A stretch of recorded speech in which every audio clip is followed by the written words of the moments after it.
एका फळांच्या दुकानात डझनाला 40 दराने किंवा 5ला 1 केळी अशा दराने केळी विकली जातात. तर 99 केळी केवढ्याला मिळतील?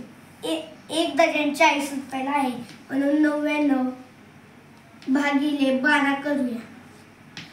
12 × 12 12 × 24 12 × 36 12 × 4 43 12 × 5 60 12 × 72 12 × 7 84 12 × 8 96 12 96 99 मधलं 96 गेले 3 उरतात. मग 3 केळी 3 केळी 5 रुपयाला, ह्याची 15 झाली. वा 40 डझन 8 डझन 40 × 8 8 0 0 8 चौक 32 320 आणि 3 केळी राहतात ती प्रत्येकी 5 रुपयाला. 320 अधिक 5 × 15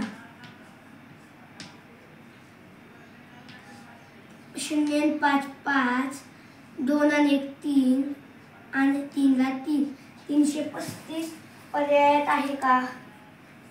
आहे. तुम्हाला हा व्हिडिओ आवडला असेल तर नक्कीच कमेंट करा. थँक्यू. धन्यवाद.